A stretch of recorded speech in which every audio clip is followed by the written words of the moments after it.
Assalamualaikum warahmatullahi wabarakatuh.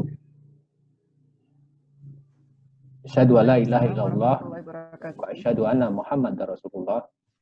Allahumma sholli ala sayyidina Muhammad wa ala alihi washabbihi ajmain. Syukur alhamdulillah Bapak dan Ibu sekalian dan saudara-saudara sekalian yang berbahagia dimuliakan Allah. Pemirsa Zoom, webinar Zoom yang luar biasa. Kali ini kita join di ikon Ramadan ya. Jadi ICAP on Ramadan. Jadi ICAP itu International Community EFT for Practitioner. Jadi kumpulan dari teman-teman EFT mendharma baktikan untuk kegiatan sosial termasuk malam ini dalam mengisi bulan Ramadan. Ya alhamdulillah, puji syukur kehadirat Allah Subhanahu wa taala kita sampaikan kembali lagi. Bapak Ibu sekalian yang masih cukup setia ini ya sampai malam hari ini. Makin malam ini makin bervariasi. Baik ada yang dari Maluku, dari Kalimantan, dari seluruh penjuru tanah air ya jadi berganti hadir. Ada juga yang sudah jadi tetap di sini. Insya Allah nanti kita akan sambung setelah Lebaran. Mungkin tinggal 1-2 hari lagi kita sementara karena kesibukan nanti menjelang Lebaran. Kita malam ini kedatangan tamu yang luar biasa. Tapi sebelum ke arah itu, kita membaca basmalah terlebih dahulu ya. Bismillahirrahmanirrahim. Mudah-mudahan acara malam hari ini bisa lancar dan sukses. Malam ini 1 jam ke depan, kita kedatangan narasumber yang luar biasa. Beliau adalah seorang dokter, namanya Dr. Indah Ernawati, MKes CED. Beliau sehari-hari masih praktek kalau tidak salah. Dan yang saya tahu beliau master coaching. Karena kemarin waktu ngisi di CPD, itu luar biasa. Tadinya saya juga nggak kenal apa itu coaching. Artinya coaching saya kira mentor, coaching, dan seterusnya itu agak mirip-mirip atau konseling begitu ya. Tapi rupanya diterangkan sama beliau dengan cukup jelas dan langsung dipraktek. Nah ini yang menariknya ini ada prakteknya. Nah ini yang menarik malam hari ini, beliau akan bicara tentang Neuro Leadership in Action. Kayaknya susah amat nih diterjemahkan.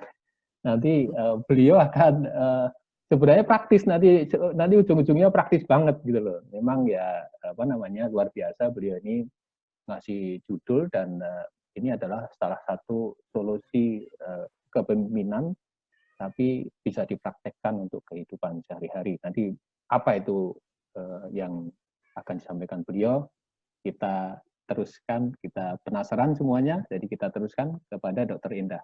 Kami persilahkan dokter. Assalamualaikum warahmatullahi wabarakatuh. Waalaikumsalam. Warahmatullahi wabarakatuh. Ya, terima kasih Dr. Agus. Alhamdulillah kita semua diberikan kesehatan, kenikmatan bisa.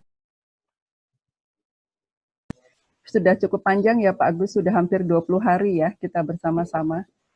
Ya, jadi ini udah 2 terakhir. Besok itu Bu Eni, setelah itu kita akan sambung lagi insya Allah di setelah Lebaran. Pada kesempatan ini, tadi mungkin Dr. Agus sudah sampaikan saya dokter umum, tapi aktivitas saya sekarang adalah sudah tidak di rumah sakit lagi. Jadi saya mendalami coaching dan konsultan manajemen. Dan topik ini yang sekarang akan saya sampaikan adalah Neuro Leadership in Action. Adalah saya membaca buku dari karangan dari Pak Roy Amboro dari Neuro Leadership Forum. Nah, ini yang coba saya sharing kepada Bapak Ibu sekalian malam ini.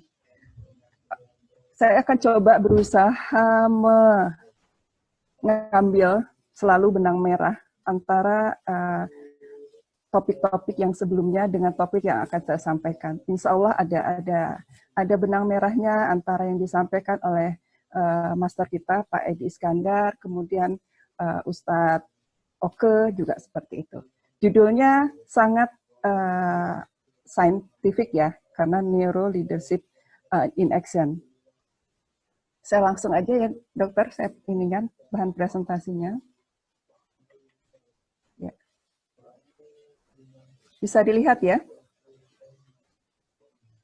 Halo? Belum, Bu, belum. Belum. Oh, belum, sebentar ya. Belum masuk, ya.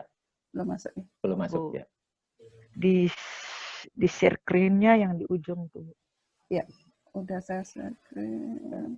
Memang Ya. beda, kalau ada sinyalnya lemah memang tidak gitu. Sudah? Bisa dilihat? Belum, Bu. Belum. Padahal udah share screen ya. Ada di situ share. Ada Iya, share, iya. Bu. Share. Channel. Sudah, oke. Share screen. Share screen dibikin tebal, kemudian ada share, itu langsung Bu bisa keluar. Di WA ke saya dulu, Bu. Mungkin. Sudah. Nah, ini Ya. sudah, alhamdulillah. Ya, sudah. Bentar lagi. Ya. Jadi, Neuro Leadership in Action. Yes. Oke. Ini merupakan judul dari buku Pak Roy Amboro. Sebentar ya. Ada beberapa slide ini.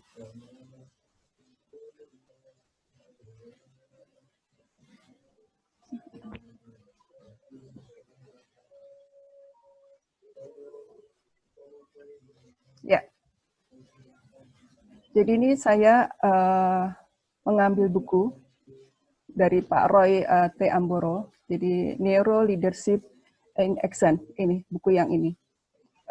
Kebetulan saya mengikuti pelatihannya dan pada malam ini saya coba share kepada Bapak Ibu sekalian.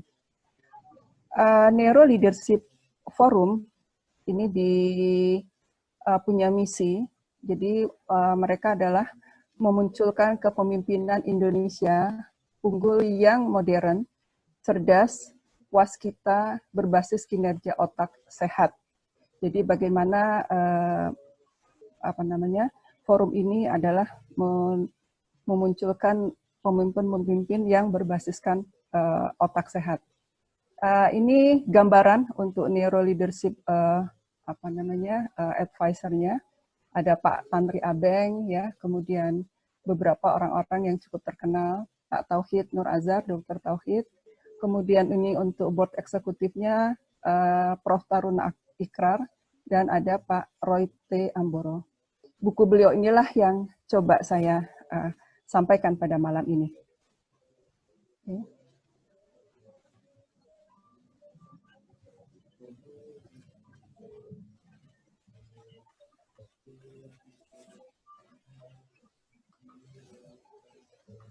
Hilang, Bu. Ya, saya ganti ini.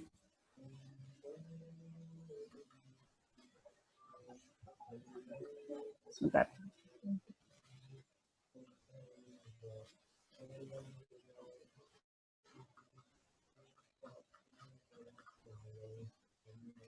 Maaf.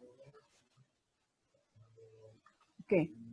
Jadi saya tadi mencoba membawakan dari buku Pak Roy T. Amboro, Neuro Leadership berbasis kepada kecerdasan neuron.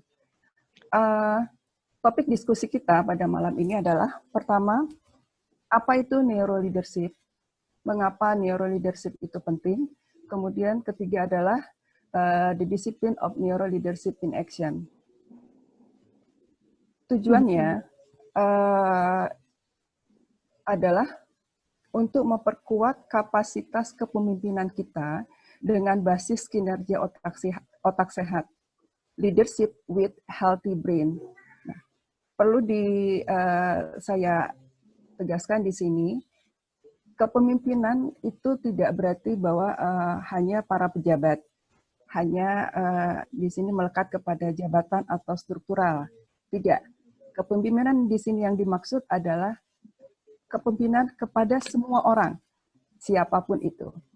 ibu rumah tangga, guru, dosen, siapapun itu. Ya, jadi kepemimpinan di sini tidak hanya terbatas kepada orang-orang yang mempunyai jabatan. Nah, apa itu neuroleadership? Kita ada dua kata, yaitu neuron dan leadership. Neuron adalah salah satu daripada sel-sel saraf. Jadi sel-sel saraf itu ada sel glia dan ada sel neuron. Nah, kita di sini adalah mengikuti sifat-sifat dari sel neuron itu ditambah dengan leadership. Neuron adalah sel pembentuk otak. Jumlahnya sangat banyak di dalam otak kita, itu sekitar kurang lebih 100 miliar sel neuron. Memiliki sifat dan fungsi yang unik dan luar biasa.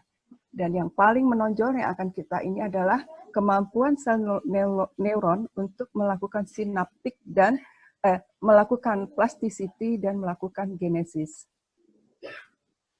Neuron ini juga merupakan sel saraf yang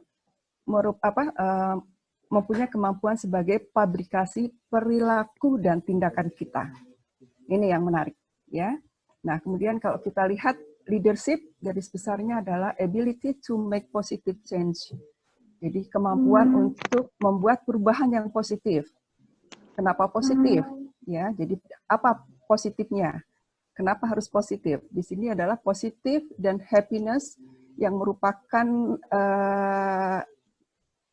cikal bakal daripada inovasi-inovasi yang jenius. Ini merupakan definisi daripada neuroscience. Ya, kalau kita memaknai kepemimpinan adalah kemampuan seseorang untuk pertama membuat solusi, kedua mengembangkan lingkungan, ketiga menciptakan ketahanan, dan keempat menjadi mesin penggerak perubahan untuk kehidupan yang lebih baik. Ini definisi daripada Pak Roy. Definisi kepemimpinan itu cukup banyak, tapi kita untuk saat ini mengambil dari apa yang disampaikan oleh Pak Roy Amboro. Ya, jadi pertama adalah membuat solusi, kedua mengembangkan lingkungan, menciptakan ketahanan, dan menjadi mesin penggerak perubahan. Kita sekarang berada pada suatu era yang disebut sebagai era augmented. Era augmented adalah suatu masa di mana semua kualitas dan teknologi berkembang sangat baik dan terus berkembang. Saya kasih ilustrasi, ya, misalnya di sektor perdagangan, toko-toko, bukan toko ya, kayak Hypermart, Matahari, ya, kemudian Carrefour, itu sekarang sudah masih ada nggak, Bapak Ibu? Sudah sulit ya, mereka masih ada, tapi mereka kan semakin kecil, barangnya semakin kecil, karena sudah mulai kalah dengan Tokopedia, Bukalapak, dan sebagainya. Ya, jadi kemudian bisnis tiketing itu juga sekarang sudah bisa gulung tikar ya mereka, karena kita bisa membeli tiket secara online. Ya, kemudian platform transportasi online, Gojek, GrabCar, seperti itu ya. Jadi kita sudah bisa menikmati semuanya itu dengan dengan bantuan teknologi. Perbankan sekarang sudah mulai ada financial technology, fintech, sehingga ke depan bank mungkin juga bisa semakin mengecil. Nah, hal-hal ini mengakibatkan juga kepada perubahan perilaku masyarakat. Ya, nah, you don't grow when things are easy, you grow when you are face challenge, Elon Musk. Jadi kita tidak akan berubah ketika semuanya mudah, tapi kita akan berubah pada suatu kondisi yang sangat menantang. Nah, dengan kondisi-kondisi seperti ini dibutuhkan pemimpin yang tidak seperti biasanya, ya, karena di luar sana itu di luar diri kita itu sudah sangat berubah. Saya pribadi termasuk orang yang gaptek, saya ibu-ibu yang nggak terlalu menghiraukan teknologi. Kebetulan saya memutuskan untuk beralih ya dari tadinya di manajemen rumah sakit yang setiap hari ke kantor ya menghadapi segala permasalahan rumah sakit manajemennya. Nah, saya sekarang di rumah sebagai konsultan dan coaching, itu saya banyak kerja di rumah. Dari sisi pekerjaan saya akan banyak sekali perubahan. Nah, ini kemudian kita juga menghadapi COVID dan itu luar biasa juga pengaruhnya. Secara pribadi saya juga akan sangat merasakan. Nah, kita tentunya lebih menyukai kalau kita berada di tempat kerja, di dalam lingkungan yang tenang, damai seperti ini. Ya, lingkungan bisnis ataupun lingkungan organisasi atau masyarakat apapun itu yang kondisinya tenang seperti ini. Siapa yang nggak ingin? Tidak ada perubahan, ya, terus damai, tenang. Nah, tapi tuh faktanya kita dalam kondisi yang bergejolak, tidak mesti, tidak pasti, ya. Jadi kalau orang-orang yang tadinya bekerja di Carrefour, lalu sekarang tiba-tiba Carrefour-nya semakin mengecil, kemungkinan mereka akan melakukan perampingan, ya. Ditambah lagi dengan kondisi COVID seperti ini. Banyak sekali kita sudah dengar bahwa sudah terjadi PHK di mana-mana. Inilah suatu keadaan-keadaan yang bergejolak, tidak pasti, dan sangat kompleks. Ya, kita faktanya sekarang ada di lingkungan kondisi yang seperti ini. Kita tidak bisa menghindari. Ya, dan kita tidak tahu nih kondisinya sekarang seperti apa dan sampai kapan. Nah, ini yang disebut sebagai kondisi VUCA. Ya, apa itu VUCA? Yaitu volatility, ketidakstabilan, ya, bergejolak sekali. Kemudian uncertainty, ketidakpastian, complexity, kerumitan, ambiguity, kedwiumaknaan atau rancu, ya. Sehingga yang terjadi adalah sangat turbulen dan novelty. Turbulence itu juga sama dengan turbulence itu bergejolak sekali, dan novelty, semuanya serba baru. Kita nggak ngerti. Tiba-tiba ada banyak hal baru di dalam depan kehidupan kita. Contoh yang sangat nyata itu adalah COVID. Kita berhadapan dengan suatu virus yang baru, ya kan? Obat-obatnya nggak ada, semuanya serba baru. Nah, dengan kondisi seperti ini, hingga dibutuhlah kepemimpinan di era VUCA. Ya, dituntut yang seperti apa? Dituntut pemimpin yang tenang dalam membaca situasi, cepat dalam hal berpikir dan belajar, lincah berstrategi, kreatif, analitik saat mengambil keputusan, fleksibel dan adaptif dalam mengelola kondisi mental, tidak mudah terpancing, sederhana dalam memecah-mecah solusi dan produk maupun pengambilan keputusan. Wah, kayaknya nggak gampang ya. Gimana ini caranya supaya bisa tenang, cepat, lincah, kreatif? Oke. Kita untuk seperti itu kita coba belajar dari hardware yang diberikan kepada Allah, dikaruniai Allah kepada kita, yaitu otak kita. Nah, sekarang malam ini kita belajar tentang otak ya, Bapak Ibu. Saya coba ini tentang, jadi kita applied neuroscience pada leadership. Nah, neuroscience, jadi neuroleadership itu bagian daripada neuroscience, studi mengenai sistem saraf yang meliputi otak. Jadi otak itu punya kemampuan untuk neurokompensasi dan neuroplasticity. Ya. Saya terus dulu. Nah, kita lihat di sini garis besarnya. Otak kita tuh terbagi atas dua, korteks dan subkorteks. Jadi bagian korteks region ini sebenarnya dia seperti ini. Ini korteks ini semua. Tapi di depan ini, kalau posisinya sekitar di dahi ya, di dahi, di belakang dahi itu. Nah, itu ada yang disebut sebagai PFC. Prefrontal cortex. Nah, dia berfungsi sebagai eksekutif function, ya. Kemudian kita, Bapak Ibu sudah sering ya mendengar limbic system, itu ada agak di tengah sedikit. Saya ini sengaja saya buat kayak skema aja ya, karena kalau aslinya nanti malah gampang lupanya. Ya, jadi ini skemanya seperti ini. Jadi disebut sebagai subcortical region. Ini adalah yang disebut di dalamnya adalah limbic system sebagai center of emotion. Ya, nah limbic system itu ada 3, amigdala, hipotalamus, hippocampus. Ya, agak susah ya Bu ya, Pak ya ininya bahasanya ya, tapi nanti saya sederhanakan. Nah, prinsip dasar otak tadi ya, sistem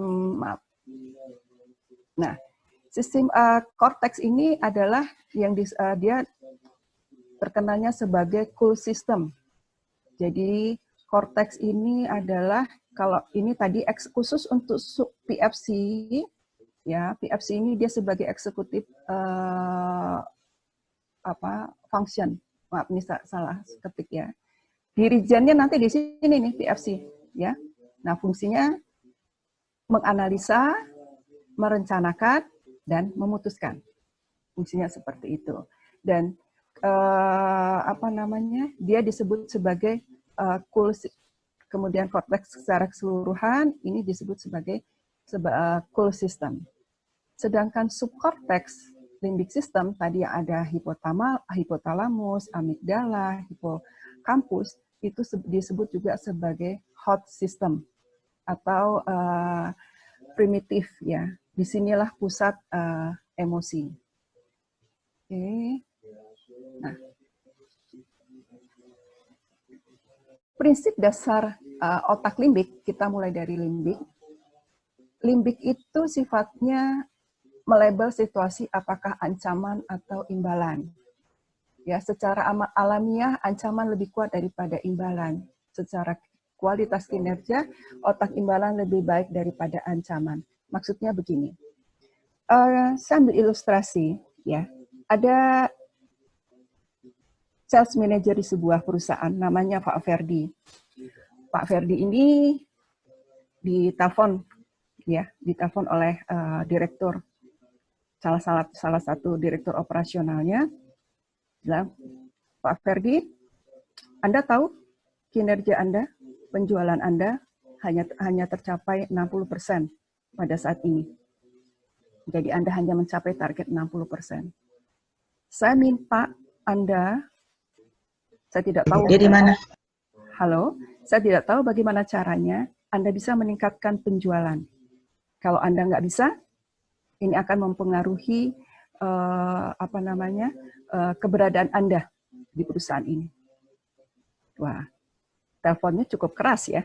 Nah, dengan telepon seperti itu, dengan teguran seperti itu, Pak Ferdi besoknya langsung memanggil manajer-manajer di bawahnya untuk meeting, untuk membicarakan bagaimana mencapai target yang ditetapkan oleh direktur operasional.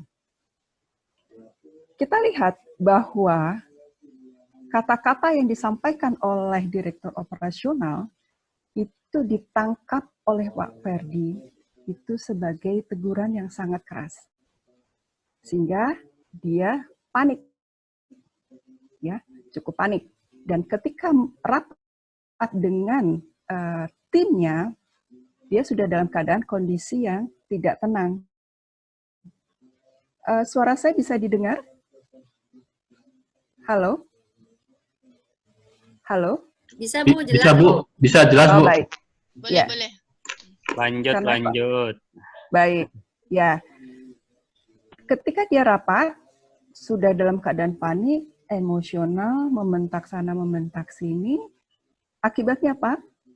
Meeting itu sangat tidak efektif. Tidak bisa mengeluarkan langkah-langkah yang konkret. Nah, di sini kalau kita lihat yang disebut sebagai ancaman itu adalah tadi teguran dari direktur operasionalnya, ya, langsung dianggap sebagai ancaman. Kalau kita mendengar kata-kata yang mengancam kita, itu kita langsung, limbik kita langsung berespon. Itu lebih cepat daripada PFC kita, ya, imbalan tuh PFC. Nah, ini alamiah respon ini. Jadi kecepatan limbik dalam merespon sebuah impuls, ya, itu lebih cepat limbik. Jadi bawah sadar sama sadar. Jadi emosi kita pasti akan muncul duluan, akan berespon, ya. Sehingga kelihatan di sini dia panahnya lebih besar, menunjukkan bahwa pada dasarnya kita semua manusia itu akan, karena itu juga merupakan sistem ketahanan, responnya lebih besar, ya. Nah, kita akan menjauhi ancaman. Gimana caranya? Saya nggak jadi dikeluarkan dari kantor ini. Tapi karena sudah panik, sangat emosi, sehingga tidak bisa memimpin rapat dengan baik, sehingga tidak keluar solusi-solusi yang baik, ya. Nah, secara alamiah ancaman lebih kuat daripada imbalan. Imbalan tuh bahasa lainnya reward, ya. Jadi kalau kita di satu sisi kita dibilang besok Anda saya pecat ya, wah itu kita udah langsung responnya cepat sekali otak kita itu, ya. Tapi kalau kata-katanya Anda besok saya kasih bonus 1 kali, itu respon bahagia kita lebih lambat daripada respon kalau kita mendengar suara dipecat, ya. Jadi seperti itu. Nah, dari sini kita lihat bahwa karena sistem limbik itu responnya lebih cepat, ya, secara alamiah, sehingga untuk orang-orang yang tidak bisa mengendalikan sistem limbik ini bisa berakibat fatal. Karena limbik ini, sistem emosi ini, ya, kalau dia dominan daripada PFC, maka PFC ini tidak bisa berpikir dengan baik. Tadi contohnya Pak Ferdi. Karena normalnya begini, ini tetap sebentar ya, saya cari kasih yang normal. Nih. Sebentar. Ya, jadi ini fungsi kondisi yang idealnya sedikit VFC di atas sedikit daripada limbik. Nah, kalau VFC-nya off, limbiknya on, yang terjadi seperti Pak Ferdi tadi, nih, emosinya naik, VFC-nya, nah logikanya, sadarnya, otak sadarnya tadi menganalisa, merencanakan, memutuskannya tidak bisa berfungsi dengan baik. Karena dia mudah emosi, ya kan? Memudah emosi, kemudian tidak rasional dalam pengambilan keputusan, dan sulit berkolaborasi. Kan dia nggak bisa tadi kerja sama dengan anak buahnya, ya. Nah itu karena apa? Dia begitu ada stimulus, ada seperti itu, emosinya dulu yang keluar, panik, ya, bentak-bentak, marah-marah. Sudah, kalau sudah itu yang keluar dulu, PFC-nya nggak bisa berfungsi dengan baik, ya. Nah ini kalau limbiknya on, tapi PFC-nya off. Nah sekarang kita lihat, kalau emosinya sangat kurang, logikanya sangat tinggi, jadinya orangnya tidak mudah emosi, tapi tidak rasional dalam pengambilan keputusan juga, dan sulit berkolaborasi. Karena sulit berkolaborasi, kenapa? Nggak empati dengan orang, ya, tidak mendengar, dan sebagainya. Dan itu juga akan mempengaruhi pengambilan keputusan juga.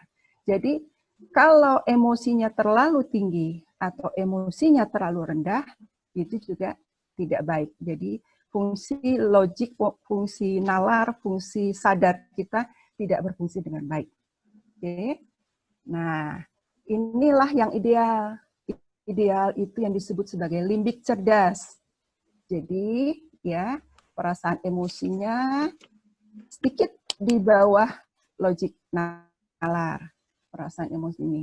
Ya, kalau seperti ini, emosinya bisa kita kendalikan, kita tenang, ya, kita bijak, kita mendengar dengan baik.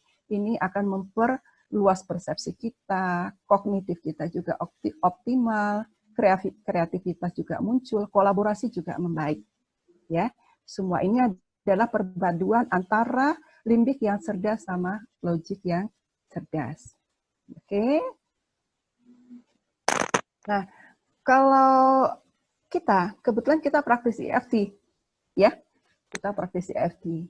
Kita punya tools untuk bisa bagaimana kita mengendalikan emosi ini. Begitu dapat berita itu bisa tapping kan, tapping. Walaupun saya begini, saya pasrah dan ikhlas begitu. Setelah itu kan kita ambil let it go kan. Ketika let it go itu kan sebenarnya kita begitu di acceptance kita menerima semua emosi negatif kita pasrah dan ikhlas, itu sebenarnya kita tuh lagi menenangkan limbik kita. Ya, lagi menenangkan limbik kita. Begitu itu sudah tenang, kita let it go, kita mulai berpikir.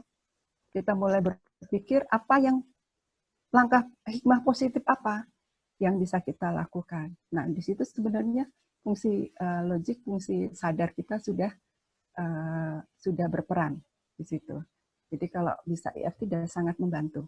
Oke, maaf saya kembali ke sebelum ke neurotransmitter. Nah, otak kita tadi ada neuron kita ada 100 miliar ya. Jumlahnya seperti itu, banyak sekali.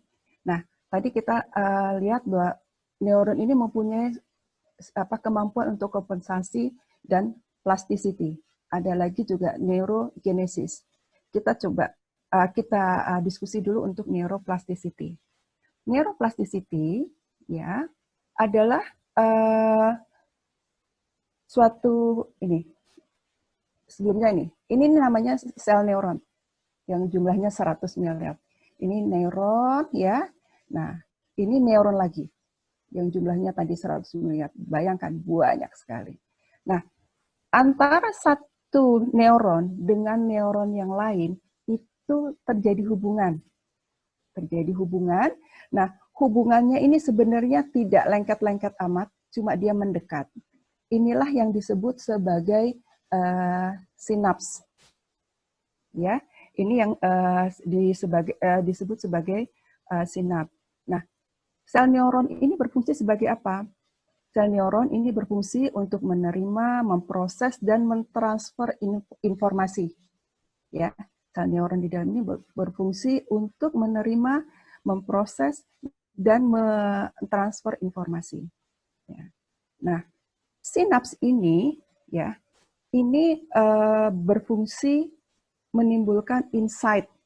Ya, kalau dia lama, ini akan berpengaruh terhadap perilaku kita, habit kita, ya, sehingga dan ini terjadi, inilah yang sekarang banyak kita dicermati, dikembangkan oleh para ahli, bagaimana neuroplasticity ini bisa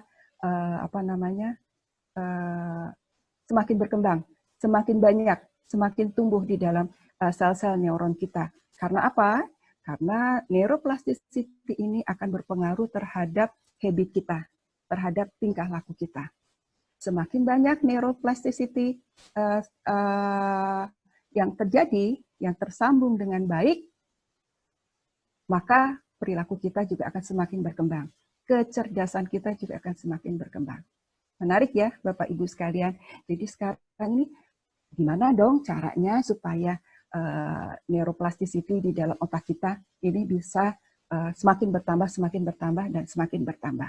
Karena itu akan mempengaruhi kecerdasan kita juga. Oke.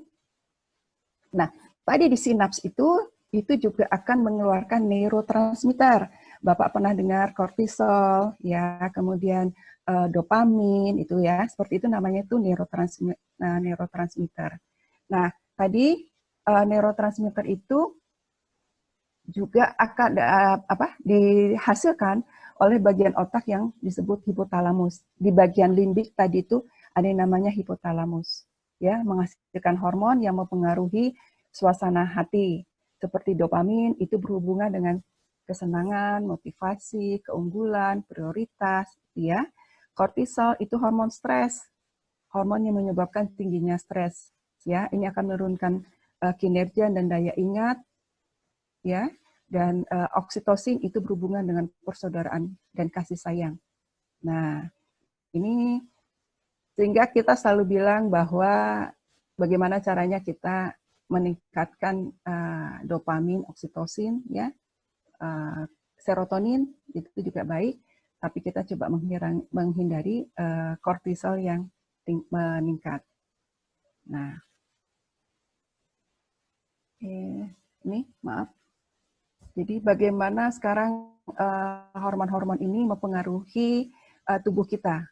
Jadi akan mempengaruhi sistem kardiovaskuler, ya, jantung dan pembuluh darah, kemudian mempengaruhi sistem imun kita, mempengaruhi pencernaan kita, ya, dan mempengaruhi tulang, kemudian mata dan sebagainya.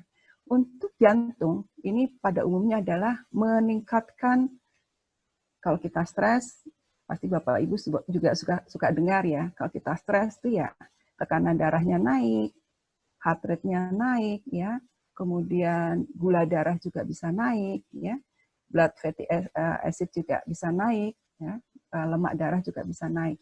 Kemudian sistem imun di sini kalau kita stres justru fungsi tiroid itu menurun, ya, kemudian natural killer cell-nya itu juga menurun, tapi jumlah infected cell itu akan meningkat, insiden cancer juga akan meningkat.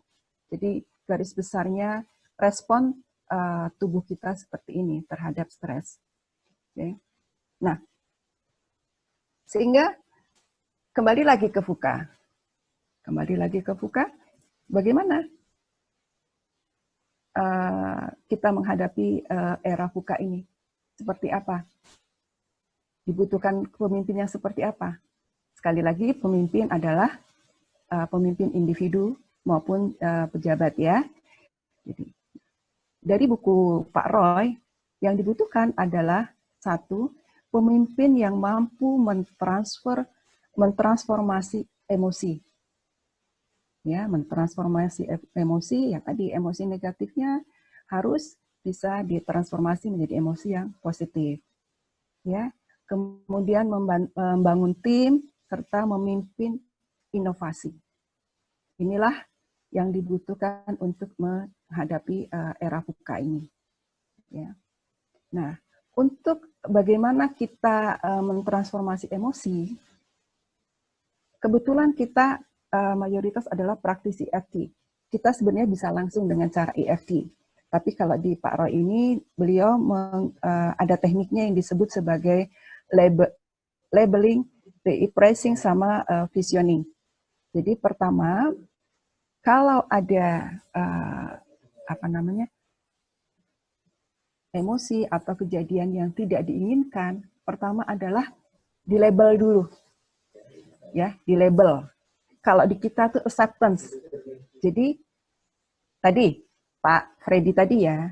Jadi nih, limbik saya merasa frustasi atas sikap manajemen puncak yang belum juga merespon perubahan kebutuhan customer. Ya, kejadiannya agak berbeda, tapi prinsipnya begitu. Limbik saya merasa frustasi. Artinya kita mengakui bahwa limbik saya frustasi. Nah, kita kan biasa, walaupun saya merasa frustasi, walaupun saya merasa marah, walaupun saya merasa sakit hati. Nah, itu labeling, ya, hampir sama. Kemudian repressing, itu ada nilai ulang makna dari situasi yang Anda hadapi. Berikan makna positif. Langsung. Ini kesempatan untuk berkontribusi ide dan inisiatif saya. Kita kalau di EFT itu adalah pada saat let it go.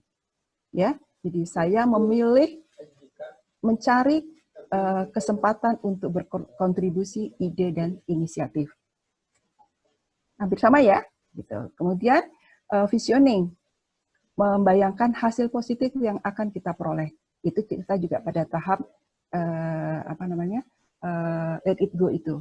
Jadi saya memilih, saya dapat berkomunikasi dengan baik dengan atasan saya. Ya, saya memilih bisa menyampaikan ide-ide positif saya kepada atasan saya. Nah, itu kan keputusan kita. Itu kan apa yang kita pilih. Jadi prinsipnya hampir sama. Ya. Jadi ini salah satu langkah di mana kita bisa mentransformasi emosi. Jadi tadi bawah sadar, limbik. Jadi nama lainnya itu limbik itu bawah sadar, unconscious ya. Tadi bekerja tanpa diperintah, berhenti bila diperintah. 24 jam sehari, 7 hari seminggu, pokoknya dia selalu bekerja. Terprogram otomatis dan cepat, efisien. Tapi kalau sadar, PFC itu bekerjanya lambat, tidak cepat, dan butuh energi yang sangat besar. Nah, ini saja supaya ini ya. Oke. Nah, ini untuk tadi selain merespon pada saat kita mentransformasi menjadi emosi positif, di buku itu juga mengenalkan suatu teknik yang disebut sebagai SCAR, yaitu status, certainty, autonomy, relatedness, sama fairness. Intinya adalah bagaimana kita lebih ancaman itu dipositifkan. Jadi kita selalu lebih mencari hal-hal yang sifatnya reward, yang positif tadi, sehingga ide-ide kreatifnya akan lebih banyak. Ya. Nah ini kalau ini salah satu contohnya ya. Jadi kalau ini menegur di depan orang banyak ya, itu mungkin lebih perbanyak kita membicarakan yang hal sensitif itu secara pribadi. Menghargai kemajuan di depan publik, berkolaborasi untuk alternatif dan solusi ya, mengklarifikasi ekspektasi, komunikasi yang terbuka, berpegang pada kesepakatan ya, memberikan pilihan cara, memutuskan bersama tim, terbuka terhadap ide lain, fokus pada tujuan bersama, mendorong berbagi pembelajaran dan sebagainya. Ini nanti silakan dipelajari. Jadi seperti itu. Jadi intinya adalah bagaimana kita tadi mentransformasi emosi, kemudian bekerja secara tim, dan mengembangkan inovasi. Insya Allah dengan kepemimpinan yang seperti itu, kita bisa menghadapi situasi VUCA ini. Ya. Oke, kesimpulannya, kalau kita belajar otak tuh kayaknya kompleks ya. Kalau ngelihat gambarnya saja kayaknya kompleks. Tapi sebenarnya mekanismenya sangat sederhana. Tadi, jungkat-jungkit aja prinsipnya. Jungkat-jungkit antara sistem limbik ya sama sistem prefrontal cortex, PFC. Ya, bagaimana kita menseimbangkan, kita punya limbik yang cerdas. Ya, limbik yang cerdas, limbik yang tenang. Ya, limbik yang tenang, sehingga PFC sadar bisa melakukan fungsinya dengan baik, yaitu menganalisa, merencanakan, dan memutuskan. Seperti itu. Jadi mekanismenya sangat sederhana. Kemudian kita setelah itu kita paham mekanisme itu, jadi kita bisa mencari hikmah dari setiap kondisi. Ya, kondisi COVID ini hikmahnya apa? Banyak sekali, ya. Kemudian memberikan pengaruh emosi positif dan mengambil hikmah dari emosi negatif, ya. Mempengaruhi koordinasi PFC ke limbik untuk mencari hikmah. Kemudian merawat PFC dan limbik sebagai pikiran bawah sadar yang pintar. Tadi yang saya katakan bahwa limbik yang cerdas. Nah, kemudian yang perlu kita perhatikan adalah bagaimana kita meningkatkan neuroplasticity otak kita. Dengan cara apa? Kita belajar terus belajar, terus kita juga banyak mengingat dan banyak beradaptasi dengan kondisi-kondisi yang baru. Untuk belajar, karena neuroplasticity tadi sudah saya sampaikan, ini tidak terikat dengan umur. Dia akan terjadi sepanjang umur kita berapa? 90, neuroplasticity itu tetap terjadi. Jadi, dan ini sangat, kalau kita banyak belajar, apalagi ilmu-ilmu yang baru, neuroplasticity ini akan lebih banyak lagi terbentuknya. Nah, kalau sudah neuroplasticity-nya semakin banyak, maka kebiasaan-kebiasaan barunya juga akan semakin terbentuk. Jadi, kita ini kan mayoritas usianya di atas 50 ya. Ada yang di bawah 50 ya? Zahra ya yang di bawah 50. Yang lain sudah di atas 50 ya. Ya, jadi sudah di atas 50. Nah, siapapun kita, apakah kita ibu rumah tangga, apakah kita direktur, apakah kita kerja di kantor, siapapun itu, jangan berhenti untuk belajar. Ya, karena otak kita tuh punya kemampuan untuk terus belajar. Ya, jangan, pokoknya itu si sinaps itu sangat keren banget ya untuk kita terus belajar supaya sinapsnya akan terus terhubung ya. Jadi kita punya sinaps-sinaps yang baru. Jadi terus belajar apa saja. Dan yang menarik adalah kalau kita belajar bahasa. Nah, ini saat yang tepat. Kalau Bapak Ibu mau belajar bahasa Inggris lagi, jangan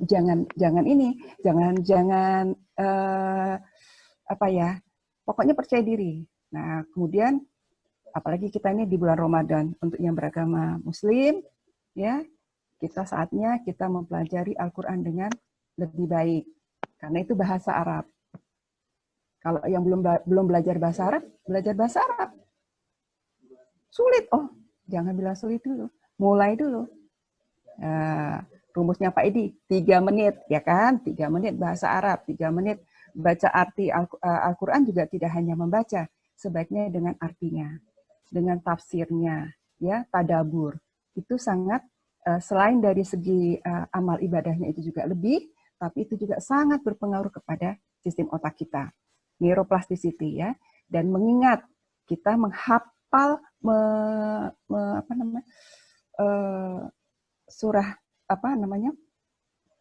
menghafal Al-Quran, ya. Wah, kita ini udah usia segini nggak hafal-hafal. Terus saja. Jadi satu sisi Allah semakin mendekat kalau kita semakin dekat juga kepada Allah. Tapi dari sisi hardware kita yang juga dari Allah, sebenarnya kalau kita mengingat, semakin banyak kita mengingat, akan semakin berkembang otak kita. Ya, neuroplasticity-nya semakin meningkat. Kemudian beradaptasi dengan kondisi-kondisi yang baru. Ya, ini kita banyak mengembangkan network, banyak silaturahmi, banyak seperti ini, kita silaturahmi, ya. Kita yang tadinya tidak banyak teman jadi banyak teman, kita banyak bertukar pikiran, kita banyak bertukar wawasan dan sebagainya. Itu sangat mempengaruhi otak kita, ya. Jadi ada suatu penelitian, jadi penelitiannya begini, otaknya itu dikasih rangsangan bola, ya, jadi seperti bola yang dilemparkan gitu, diarahkan ke otaknya. Nah, ternyata respon otaknya itu berbeda dengan diberi rangsangan lemparan bola yang kurang. Jadi kalau diberi rangsangan lemparan bola yang banyak, otaknya itu ya tadi sinapsnya itu banyak banget, gitu, tambah. Artinya apa? Kita itu ternyata dalam komunikasi dengan orang, kalau kita banyak ketemu dengan orang banyak, kita banyak diskusi, kita banyak mendengarkan, kita juga banyak menyampaikan, itu sangat berpengaruh kepada otak kita. Tadi neuroplasticity, ya. Jadi banyak hal yang kita bisa kerjakan walaupun kita usianya sudah di atas 50, kita terus belajar apapun itu. Kalau mau belajar bahasa nggak masalah, ayo kita belajar banyak bahasa, kemudian mengingat dan banyak mengingat, menghafal Al-Qur'an atau apapun itu, silakan ditambahkan dan beradaptasi dengan kondisi-kondisi yang baru. Nah, kesimpulan terakhir, kepemimpinan era VUCA tadi, yaitu bisa dilakukan dengan melalui mentransformasi emosi, membangun tim, ya. Tim itu kalau di rumah ya kita dengan keluarga, ya. Ini semakin ditingkatkan untuk kita bagaimana membangun tim ini. Kalau di kantor ya dengan teman-teman untuk bisa berkolaborasi, saling mendengarkan, saling bertukar pikiran, ya. Kemudian memimpin inovasi. Memimpin inovasi itu bagaimana kita bisa berkreatif, menimbulkan pikiran-pikiran baru. Ini juga dipengaruhi oleh neuroplasticity. Inovasi-inovasi itu juga semakin banyak neuroplasticity-nya, akan sebanyak inovasi yang terbentuk. Gitu. Sebelum saya tutup, saya punya resep dari Pak Roy kebetulan ya, yang gampang buat kita sehari-hari untuk kita meningkatkan neuroplasticity kita. Ibu, kalau pagi, kita bangun pagi, pertama adalah syukur, ya. Alhamdulillah, kita syukuri semuanya. Setelah itu kita minum hangat, air hangat, ya. Nah, setelah itu, pokoknya jangan sentuh HP dulu ya. Jadi syukurin, minum hangat, kemudian tulis setting goal hari itu apa. Nah, pelajarannya Pak Edi kan, di sini bisa kita terapkan. Setting goal kita apa? Tadi prioritas kita katakanlah spiritual. Spiritual, setting goal-nya yang berapa tuh? 6 apa 7 ya? Amanah, integritas, syukur gitu kan. Silahkan kalau kita merasa bahwa kita masih punya PR untuk kita bersyukur. Berarti setting goal kita adalah bagaimana kita menjadi orang yang selalu bersyukur gitu. Itu setting goal. Nah, setting goal itu setiap hari akan sangat banyak mempengaruhi neuroplastisitas. Itu yang gampang dilakukan ya. Setelah itu banyak belajar apapun itu, kemudian kendalikan emosi, insya Allah PFC kita akan mampu berfungsi dengan baik. Saya rasa cukup dari saya, materi dari saya. Mudah-mudahan bisa memberikan manfaat buat Bapak Ibu semua. Silakan Pak Dr. Agus. Terima kasih Pak Dr. Bu Dr. Indah. Ini luar biasa ini, alhamdulillah ini dapat pelajaran baru juga ini. Karena sebenarnya sebelum COVID ini udah banyak dikupas ya masalah ketidakstabilan di bidang perekonomian, apapun segala aspek. Makanya banyak tumbuh online, bisnis online dan sebagainya. Ya, ini rupanya ada sistem kepemimpinan yang 3 hal tadi kan, yang emosinya harus bisa stabil, kemudian tim, dan kemudian bisa punya inovasi. Alhamdulillah. Baik, kita karena ini waktunya pendek nih ya, jadi kebetulan kita cukup ada pertanyaan di grup banyak sekali nih sebenarnya. Sebenarnya materinya sangat panjang materinya banyak. Jadi iya, saya coba sarikan sedemikian rupa sehingga lebih mudah diterima dan prakteknya gimana sih? Gitu aja lah. Ya, saya sudah coba ini kan padatkan. Sebelum Silakan. buka forum ini ada di Zoom chat ya, saya lihat Pak Askar dia tanya, saya masih confused dokter tentang hubungannya dengan ESQ kalau nggak salah tadi. Ini gimana ini ada di grup chat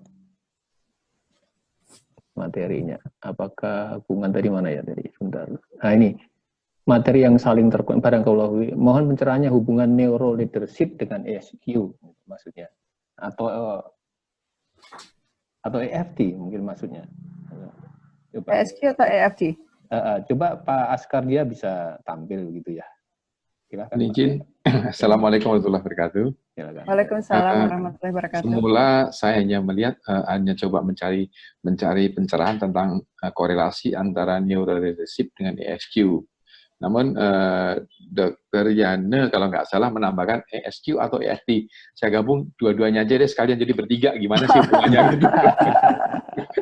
Ya, baik. ESQ itu kan kecerdasan emosi ya Pak, kecerdasan emosi. Tapi kita lihat kalau ESQ-nya siapa namanya, Bapak Ari Ginanjar, ya, itu sebenarnya beliau ESQ-nya sudah ke emosional spiritual, ya kan? Emosional spiritual quotient itu sudah Iksan, iman sama sebentar. Iman, Islam, ihsan. Jadi apa namanya, iman kepada Allah ya seperti itu. Kemudian iman, sebentar. Iya kan, iman kepada Allah, iman kepada apa namanya, kepada Alkitab, ya kan, iman kepada malaikat, iman kepada hari akhir, iman kepada takdir. Kemudian yang 6 itu adalah rukun Islam, itu kan syahadat, sholat, puasa, zakat itu ya. Nah, kemudian ihsan, kita merasa dilihat oleh Allah. Itu sudah ke spiritual. Saya kalau dia pada malam ini saya bahasnya tidak sampai ke spiritual. Sebenarnya ada tahapannya setelah ini adalah spiritual. Ini masih di tahap emosional. Jadi kecerdasan emosi baru sebatas itu Pak. Ya, jadi bisa ya Pak. Jadi kalau Ari Ginanjar emosional spiritual question, S-nya dia sudah sampai di spiritual. Saya pada malam ini belum sampai di situ.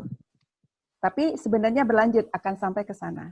Tapi saya belum mengikuti pelatihan dari Neuro Leadership untuk sampai di sana. Nah, terima kasih. Kemudian apa kaitannya dengan EFT? EFT adalah Emotional Freedom Technique.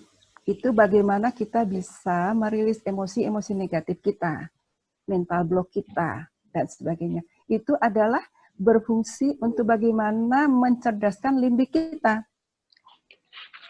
Yang tadi Pak, kalau limbik kita, itu salah satu toolsnya. Kita sebenarnya, toolsnya kan banyak. Ya, bagaimana untuk mencerdaskan. Bisa tadi, kayak yang punyanya Pak Roy, dia dengan LRV tadi. Ya, labelisasi, reappraising, sama vision. Tapi kalau kita lihat-lihat, kita pelajari, tahapan yang disampaikan oleh Pak Roy, itu hampir sama dengan kita di EFT. Jadi bagaimana kita mentransformasi emosi kita, bagaimana kita bisa merilis emosi kita. Ini kan caranya banyak. Nah, saya tegaskan, saya coba membandingkan, mengcompare teknik ini sama teknik ini. Ya, alhamdulillah kita sudah bisa EFT. Jadi bagaimana kita bisa menghadapi yang tadi contohnya Pak Ferdi ditekan oleh atasannya, kamu bisa saya pecat loh. Nah, itu apa? Kita kan biasa EFT, ya. Walaupun saya merasa takut karena saya mau dipecat, saya pasrah, ikhlas seperti itu. Saya memutuskan apa? Saya memutuskan untuk tenang, saya memutuskan untuk berpikir kreatif, saya memutuskan untuk bisa berkomunikasi baik dengan semua orang. Itu Pak. Ya, kaitannya seperti itu. Jadi teknik EFT bisa kita gunakan di mana kita bisa mentransformasi emosi kita. Itu. Pada saat kita membangun tim, itu juga kita bisa pakai EFT. Banyak. Bagaimana supaya kita bisa ngomong enak dengan orang lain, kan bisa dengan EFT. Ya, seperti itu.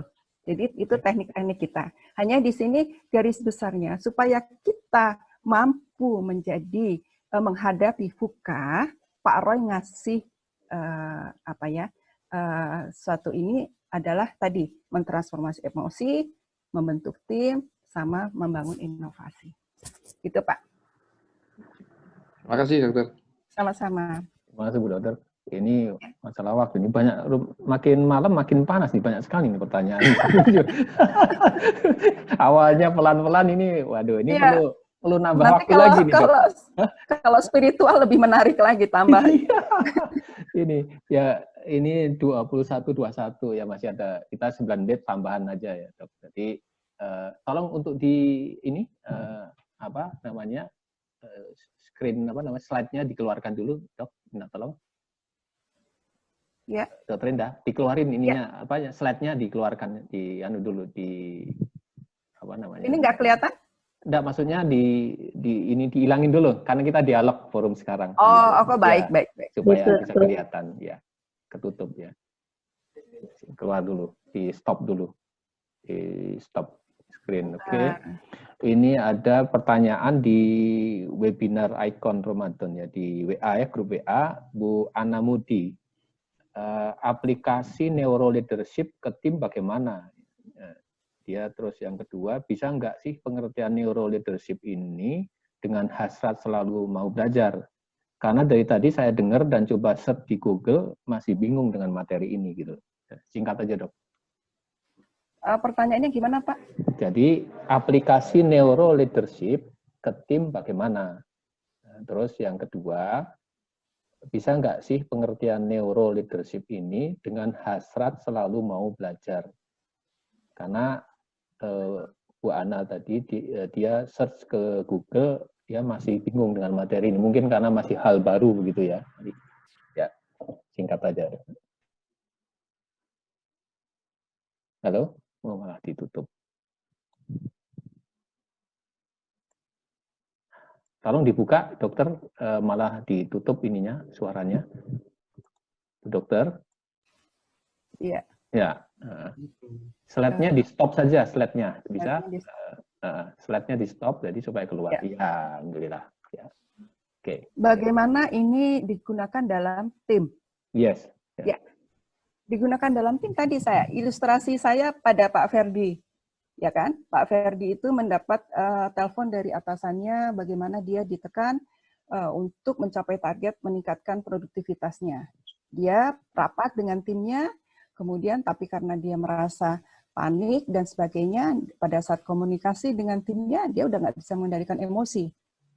Ya, marah-marah dengan timnya salah sedikit udah dibentak-bentak dan sebagainya, sehingga akhirnya rapatnya berantakan. Nah, bagaimana kita dalam tim? Pertama adalah tentu saja kita selalu bisa menjadi limbiknya cerdas. Jadi emosi kita selalu dalam keadaan tenang. Ya, sekali lagi limbik kita selalu tenang. Ya, jadi limbik yang tenang bagaimana? Ciri-ciri kita biasanya adalah pertama kita adalah pendengar yang baik. Ya, kita pendengar yang baik. Kemudian kita berbicara yang baik, menyampaikan semua ide-ide dengan baik. Ya, kemudian kalau ada hal-hal yang mengganggu emosi kita, itu kita bisa hadapi itu semua dengan tenang. Nah, sekali lagi, kalau kita sudah mendengar dengan baik, berbicara dengan baik, itu otomatis limbik kita akan tenang. Nah, kalau sudah tenang, apa yang terjadi? PFC kita bisa bekerja dengan baik, itu kita bisa memimpin tim itu dengan baik. Artinya gini, kita bisa berpikir dengan tenang. PFC-nya itu kan bekerja dia. Jadi otomatis kita bisa komunikasi dengan tim kita. Oke, apa ide-ide kamu? Coba keluarkan. Apa sisi terbaik yang bisa kamu lakukan untuk mencapai masalah ini? Itu pertanyaan-pertanyaan orang yang limbiknya tenang. Kalau limbiknya nggak tenang, kamu gimana sih? Kok nggak bisa sih kayak gini aja? Nah, itu kata-kata orang yang limbiknya tidak tenang. Bu, boleh saya... Itu contohnya kalau di tim. Bu, boleh saya jeda? Ini tadi yang nanya Bu Ana? Ya, betul. Oke. Kalau EFT itu kan kita ada gerakan-gerakan tertentu gitu sehingga kita bisa lebih tenang karena ada tapping ya, ketukan-ketukan. Nah, yang saya tanyakan yang neuro ini tuh gimana ya? Ini kan kalau bagi saya pribadi ini kan kayak masih teori. Jadi kalau kita mau mengaplikasikannya bagaimana? Misalnya nih kondisi saya sudah dimarah-marahi ini. Kondisi dimarah-marahi, apalagi emosi saya mungkin masih labil. Nah, kan sudah nggak bisa berpikir lagi kalau menggunakan EFT karena saya juga sedikit tahu tentang EFT, mungkin saya ke kamar mandi, terus saya mengerjakan tapping. Nah, tapi kalau yang ini itu aplikasinya tuh bagaimana, Bu? Maksudnya oke, kita tenang, tapi tuh tenangnya tuh gimana kan? Karena di situ tidak ada gerakan-gerakan dan kita belum terbiasa, otomatis kan kayak kita itu ngerasa kayak blocking, langsung bengong. Apalagi kalau yang usianya masih muda, maksudnya barusan bekerja, tiba-tiba dimarahin. Orang yang udah lama bekerja jadi marahin kadang masih shock, apalagi yang masih baru. Nah, gitu yang poin yang saya tanyakan itu caranya, cara yang contoh kalau EFT itu kayak tapping gitu. Gitu, Bu. Ya. Terima kasih. Baik. Ada berbagai cara, Bu, dan memang itu perlu latihan. Jadi tapping itu sendiri Ibu nanti semakin banyak latihan, semakin Ibu bisa lakukan tapping tanpa menggerakkan jari kita. Imajiner. Jadi Ibu ketuk, tapi tangannya nggak usah main. Ya, jadi ini Ibu bayangkan saja Ibu lagi tapping. Oke, itu latihan saja. Itu memang saya sendiri juga masih proses. Saya juga diajarin sama Pak Edi ya. Oh, ternyata bisa imajiner gitu. Jadi di depan kita ngamuk-ngamuk, kita udah tapping imajiner itu. Kalau Ibu bisa lakukan itu, latih itu. Nah, ada yang lain adalah pada saat orang berkata tidak nyaman dengan kita, ya, kita kan ada respon. Katakanlah kita panik, ya, kita panik tuh dibentak seperti itu. Nah, respon panik itu langsung kita akuin. Oh, panik ini adalah limbik saya, tapi ini bukan saya. Ya, tapi ini bukan saya. Saya memilih tenang. Latih begitu, Bu. Jadi, contohnya adalah panik. Dibentak orang ya, dibentak atasan nih. Udah tua dan sebagainya, udah pokoknya udah senior. Kita dibentak, udah, responnya kita panik. Nah, ketika panik itu, kalau Ibu bisa tapping, Ibu tapping. Lebih bagus, karena itu energinya sangat tinggi. Tapi kalau tidak, lakukan dulu, langsung, oke, ini saya panik. Saya panik. Tapi ini limbik saya. Ini bukan saya.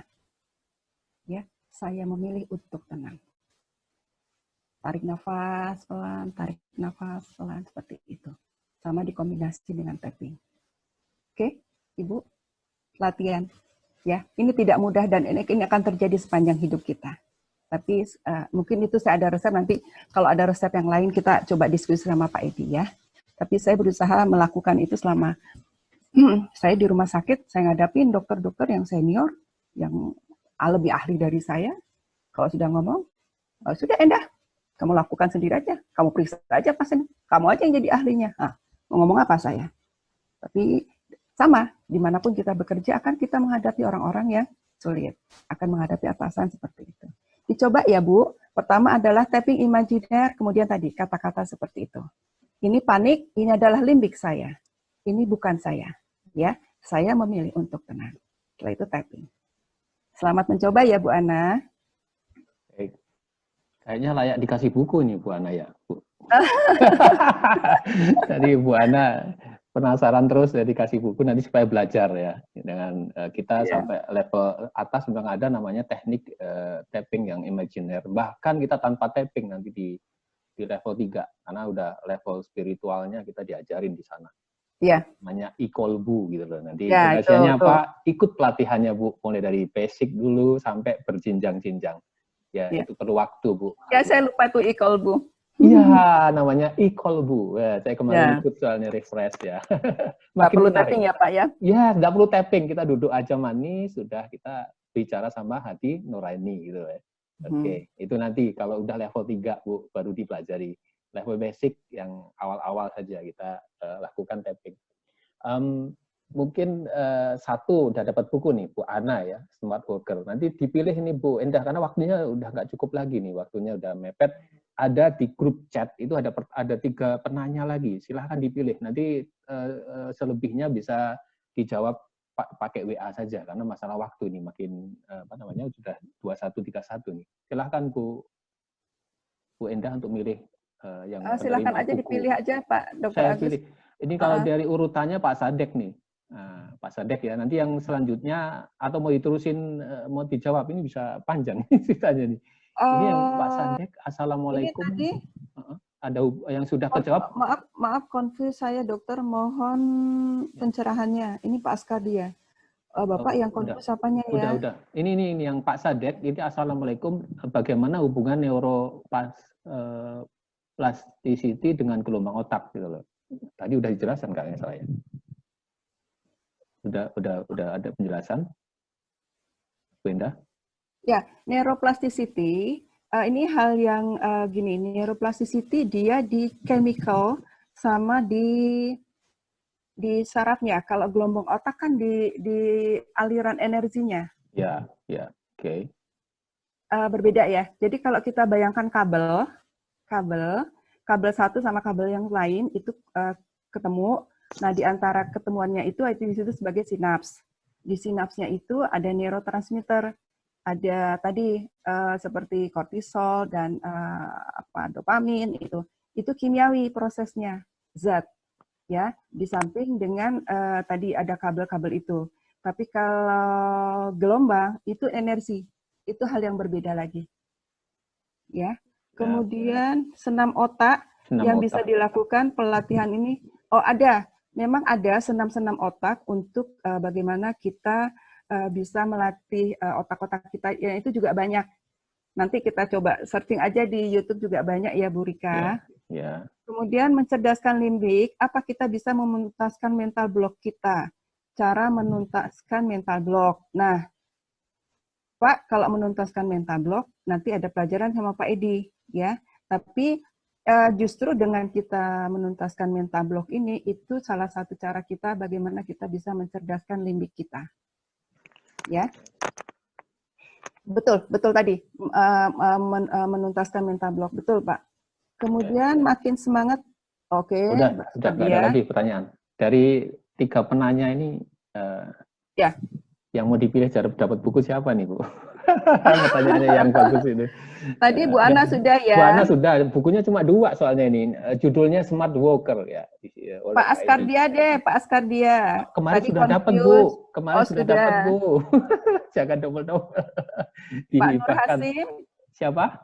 Nur Hasim. Nur Hasim Hussein ya. Siap. Jadi yang malam ini alhamdulillah mendapat buku dari Pak Dr. Edi, Bu Ana ya. Bu Ana siapa tadi namanya? Ana Mudi ya. Bu Ana sama Pak Nur Hasim Hussein. Ana Mudi sama Nur Hasim Hussein. Nanti hubungi admin ya, atau dihubungi nanti Nur Hasim Hussein. Baik. Saya tutup dulu Pak. Ya silahkan Bu. Ya, terima kasih Dr. Agus, Bapak Ibu sekalian. Alhamdulillah kita sudah saling diskusi. Kalau ada tadi yang ada satu semangat yang ingin saya sebarkan kepada Bapak Ibu sekalian adalah bagaimana kita semangat belajar ya. Selain kita mencerdaskan limbik, kita membuat limbik kita cerdas ya dengan cara kita ini emosi kita. Kedua adalah semangat kita untuk belajar apa saja ya, belajar bahasa, belajar banyak mengingat banyak hal ya. Dan ini adalah bulan yang sangat luar biasa. Kita pergunakan betul-betul setiap detik kita untuk membaca, belajar, mengingat Al-Quran, sejarah Islam, dan sebagainya. Ini adalah waktu yang sangat tepat untuk kita bagaimana meningkatkan kemampuan kita belajar. Silaturahmi dan bagaimana kita bisa meningkatkan inovasi kita. Dan salah satu tadi kita untuk meningkat neuroplasticity bisa silahkan dipraktekkan. Ya, saya juga baru mempraktekkan. Jadi sama-sama belajar ya Bapak Ibu sekalian. Kalau ada kekurangan itu semua dari saya tentunya. Kalau ada kelebihan itu semua semata dari Allah Subhanahu Wa Taala. Terima kasih atas perhatiannya. Wassalamualaikum warahmatullahi wabarakatuh.